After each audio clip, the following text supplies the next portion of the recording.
الحمد لله رب العالمين، والعاقبة للمتقين، ولا عدوان إلا على الظالمين. وأشهد أن لا إله إلا الله ولي الصالحين.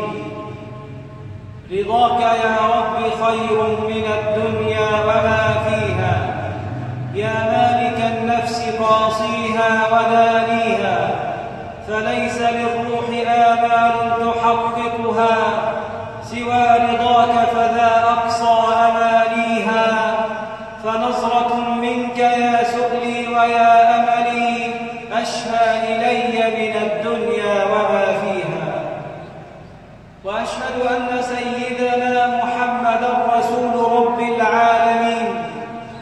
نشهد يا ربنا أنه بلغ الرسالة وأدى الأمانة ونصح الأمة، وكشف الله به الغمة، وتركنا على المحجة البيضاء ليلها كنهارها، لا يزيغ عنها إلا هالك.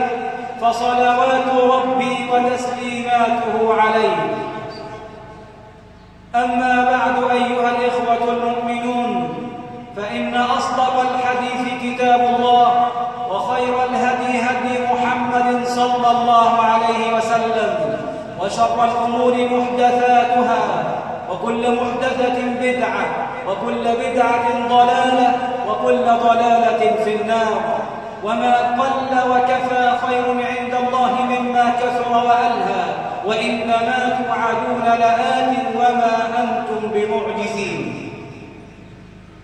أيها الإخوة المؤمنون، نعيش مع حضراتكم مع موضوع من أخطر المواضيع، مع موضوع يتحدث عما في القلوب وعن النيات، ولا يعلم ما في القلوب إلا الله سبحانه وتعالى، مع التحذير من خطورة التكفير. ابتليت الأمة المحمدية بأناس يكفر بعضهم بعضا، ويلعن بعضهم بعضا، ويفسق بعضهم بعضا. وقد قال النبي صلى الله عليه وسلم: سباب المسلم فسوق وقتاله كفر.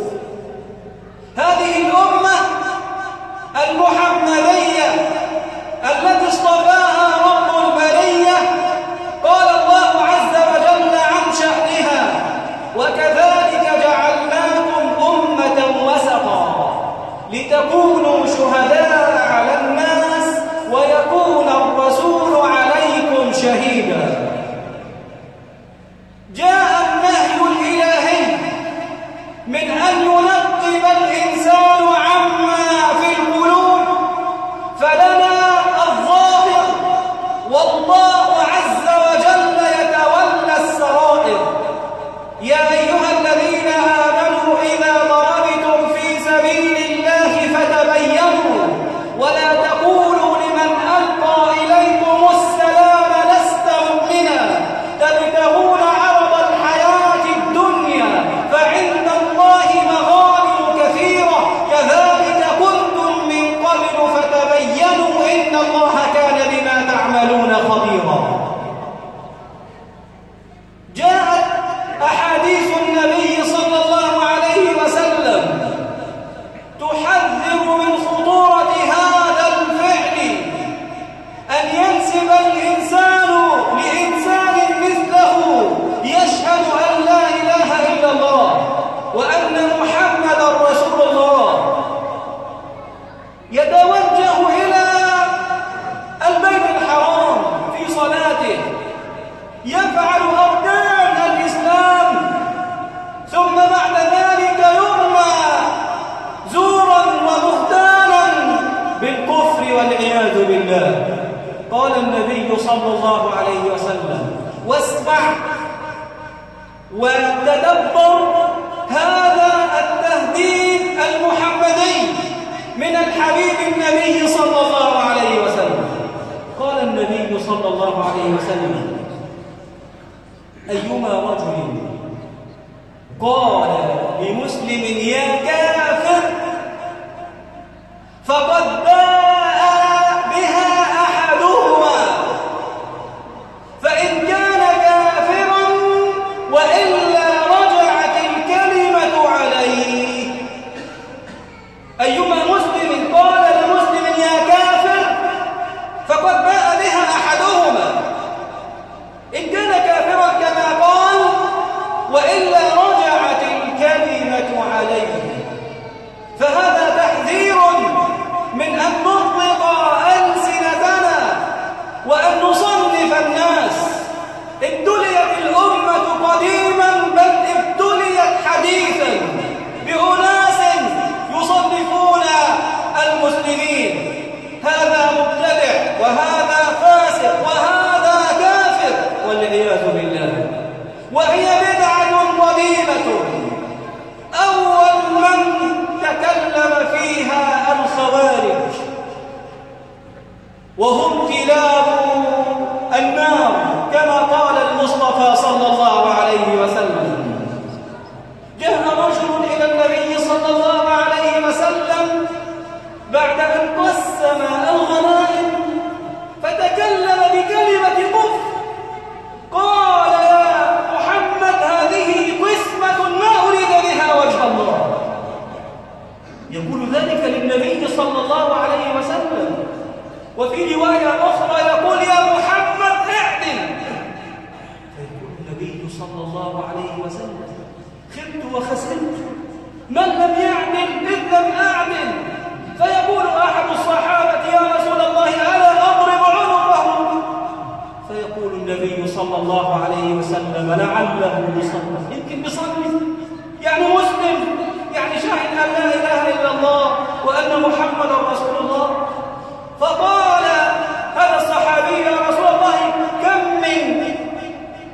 من قائل بلسانه ما ليس في قلبه، يعني في الظاهر زي المنافقين. فقال النبي صلى الله عليه وسلم: إني لم أؤمر أن أفتش عما في قلوب الناس. ثم قال النبي صلى الله عليه وسلم: ليخرجن من ضحض هذا الرجل، يعني من على شاكلته، قوم يبرؤون من الدين كما يبرأ السهم من الرمية. يحقر أحدكم صلاته إلى صلاتهم وصيامه إلى صيامهم، يقرؤون القرآن لا يجاوز حناجرهم. هؤلاء الخوارج الذين كفروا المسلمين بارتكاب الكبيرة، بل كفروا الإمام علي بن أبي طالب رضي الله عنه وأرضاه، جاءهم هذا الأمر من سوء الفهم. سوء الفهم هو الذي وصلهم إلى هذه الدرجة. كانوا مع الإمام علي بن أبي طالب رضي الله عنه وأرضاه في معارك، ثم لما جاءت قضية التحكيم الشهيرة خرجوا على علي رضي الله عنه وأرضاه وقالوا بكفر. يكفرون من؟ علي بن أبي طالب، رابع الخلفاء الراشدين، ابن عم المصطفى صلى الله عليه وسلم، زوج ابنته السيدة فاطمة الزهراء رضي الله عنها وأرضاها. رجل قال عنه النبي صلى الله عليه وسلم: يحب الله ورسوله ويحبه الله ورسوله. فجاء إلى علي بن أبي طالب عبد الله بن عباس رضي الله تعالى عنهما، حبر الأمة وترجمان القرآن، قال: يا أمير المؤمنين، إني أخاف عليك من هؤلاء القوم، فائذن لي أن آتيهم لعلهم يرجعون. فجاءهم عبد الله بن عباس رضي الله تعالى عنهما وقد اجتمعوا في مكان يقال له حاوراء في الكوفة، فلبس ثيابه وكان رضي الله عنه مهيبا، ثم جاء إليه فقال لهم: ما تنقمون على علي؟ إيه اللي خلاكم تخرجوا عليه وتكفرونه وهو ابن عم النبي صلى الله عليه وسلم وزوج ابنته؟ قالوا ننقم عليه ثلاث حاجات. خلي بالك ان هم بيقرأوا القرآن لكن يفهمون القرآن على غير المراد، أو يفهم نصا ويغفل عن النصوص، أو ينوي عنق النصوص حتى يستشهد بما يعتقد. قالوا ننقم عليه ثلاثة. الأمر الأول: الله عز وجل يقول في كتابه: إن الحكم إلا لله، وقد حكم الرجال في دين الله. قال هذه واحدة. ما الثانية؟ قالوا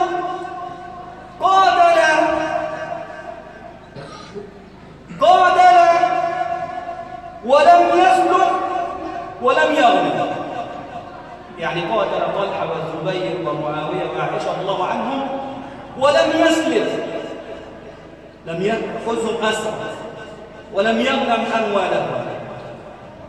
فإن كانوا كفارا فقد أحلت دماءهم، وإن كانوا مسلمين فقد قاتل المسلمين. قال هذا الثالثة. قالوا الثالثة أنه محى عن نفسه لقب أمير المؤمنين، فإن لم يكن علي أميرا للمؤمنين فهو أمير للكافرين. قال عبد الله بن عباس: هل هناك غير ذلك؟ قالوا: يكفي ذلك. فقال لهم فقيه الأمة وترجمان القرآن، وهذا هو نور العلم ونور الفهم، يؤتي الحكمة من يشاء، ومن يؤتى الحكمة فقد أوتي خيرا كثيرا، وما يذكر إلا أولو الألباب. ولم لا؟ وعبد الله بن عباس رضي الله تعالى عنهما، وستأتي ترجمته إن شاء الله في دروس قادمة، دعا له النبي صلى الله عليه وسلم قال: اللهم فقهه في الدين وعلمه التأويل. قال عبد الله بن عباس رضي الله تعالى عنهما: أرأيتم إن جئتكم بآية محكمة وبحديث ثابت عن النبي صلى الله عليه وسلم ترجعون؟ فقال بعضهم في أول الأمر: لا تسمعوا له، وقالوا بعضهم: بل نسمع. قال: أرأيتم إن جئتكم بآية محكمة، يعني مش فيها تشابه، هو الذي أنزل عليك الكتاب منه آيات محكمات هن أم الكتاب وأخر متشابهات، وبحديث ثابت عن النبي صلى الله عليه وسلم ترجعون؟ قال: اللهم نعم. قال: أما الأولى فقولكم أنه حكم الرجال في دين الله، والله عز وجل يقول: إن الحكم إلا لله. ألم تقرأوا قول الله عز وجل: يا أيها الذين آمنوا لا تقتلوا الصيد وأنتم حرم، ومن قتله منكم متعمدا فجزاء مثل ما قتل من النعم يحكم به ذوى عدل منكم. فخبروني، أحكم الرجال في حق دماء المسلمين أولى أم حكم الرجال في أمر ثمنه ربع درهم؟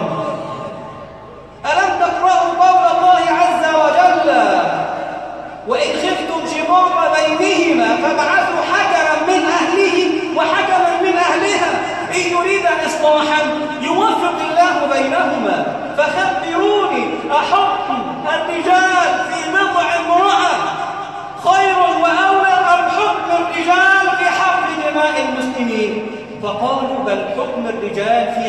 دماء المسلمين. قال أخرجت من هذه، يعني أول حاجة طلعتكم منها، أول شيء، أول شبهة عندكم، أول شبهة عندكم فلنتهم. قال هذه الثانية. قال أما الثانية فإنكم قلتم أنه قاتل القوم ولم يسق ولم يغنم منهم. أتريدون أن تسقوا زوجة نبيكم فتستحلوا منها ما تستحلون من الإمام؟ فإن قلتم نعم فقد كفرتم، وإن قلتم ليست بزوجة نبيكم فقد كفرتم. فالله عز وجل يقول: وإن قلتم ليست بزوجة نبيكم وليست بأم لكم فقد كفرتم. فالله عز وجل يقول: النبي أولى بالمؤمنين من أنفسهم وأزواجه أمهاتهم. هل خرجت من هذه؟ قالوا خرجت. هذه الثالثة. قال أما الثالثة فقولكم أنه محى عن نفسه أمير المؤمنين وهو يصالح معاوية بن أبي سفيان رضي الله تعالى عنه وأرضاه. فلعلكم تعلمون أن النبي صلى الله عليه وسلم في عام صلح الحديبية لما كتب صلحا مع قريش كان الكاتب لهذا الصلح هو علي بن أبي طالب رضي الله عنه وأرضاه. فكتب النبي صلى الله عليه وسلم وأمر عليا أن يكتب: بسم الله الرحمن الرحيم، هذا ما صالح عليه محمد رسول الله قريشا. محمد رسول الله قريشا. فقالوا: لو نعلم أنك رسول الله ما قاتلنا، بل اكتب اسمك واسم أبيك محمد بن عبد الله. فقال النبي صلى الله عليه وسلم لعلي: امحوها، امسح هذه الكلمة. فقال علي: والله لا امحوها ابدا. فقال النبي صلى الله عليه وسلم لعلي: ارني اياه، لأنه صلى الله عليه وسلم كان لا يقرأ ولا يكتب. فمحاها النبي صلى الله عليه وسلم بيده الشريف.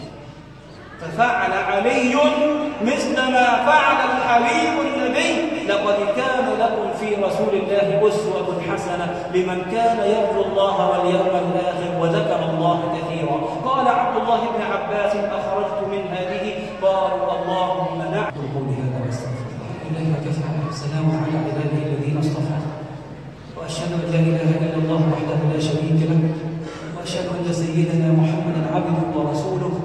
اللهم صل وسلم وبارك على نبينا محمد وعلى آله وصحابته أجمعين.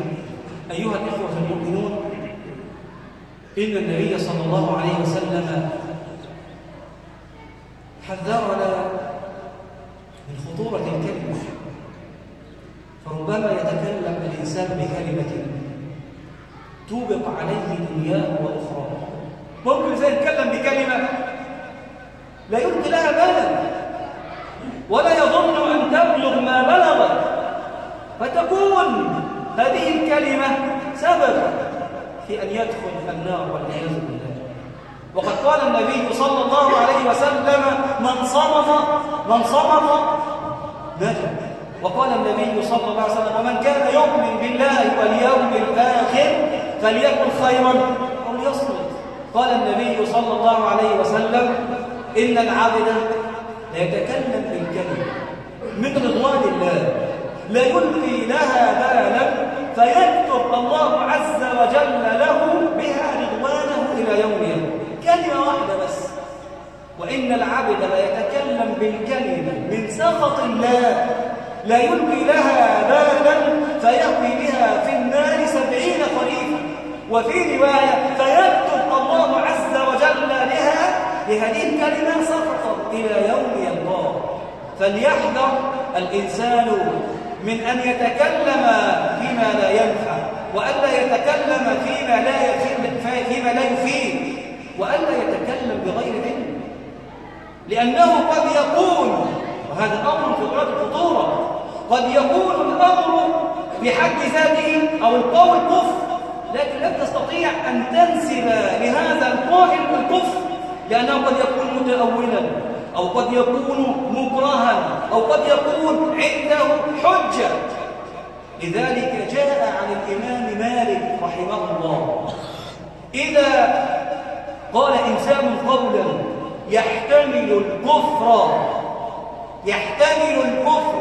من 99 وجها ويحتمل الإيمان من وجه واحد، وجب أن يحمل على الإيمان. إنسان يقول كلاما يحتمل الكفر 99% ويحتمل الإيمان 1%، وجب أن يحمل على الإيمان ولا يحمل على الكفر، لأن الكلام في دين الله عز وجل بغير علم من أكبر الكبائر ومن أخطر الأمور. قل إنما حرم ربي الفواحش ما ظهر منها وما بطن والإثم والبغي بغير الحق وأن تشركوا بالله ما لم ينزل به سلطانا وأن تقولوا على الله ما لا تعلمون. فلنحذر أيها الإخوة المؤمنون من أن نرمي المسلمين بالبهتان أو نرميهم بالفسق أو نرميهم بالكفر. والذين يؤذون المؤمنين والمؤمنات بغير ما اكتسبوا فقد احتملوا بهتانا وإثما مبينا. نسأل الله عز وجل أن يحفظنا بحفظه. اللهم اغفر لنا ذنوبنا وإسرافنا في أمرنا وثبت أقدامنا وانصرنا على القوم الكافرين. اللهم على طاعتك أعنا وإلى غيرك لا تكلنا ومن شرور خلقك سلمنا واقبل منا واقبلنا. اللهم ارحم موتانا واشف مرضانا. اللهم لا تدع لنا ذنبا إلا غفرته ولا عيبا إلا سترته ولا مريضا إلا شفيته ولا مبتلا إلا عافيته ولا هما إلا فرجته ولا دينا إلا قضيته ولا كربا إلا كشفته ولا حاجة من حوائج الدنيا والآخرة هي لك رضا ولنا فيها صلاح إلا قضيتها ويسرتها يا رب العالمين. اللهم انصر الإسلام وأعز المسلمين وأذل الشرك والمشركين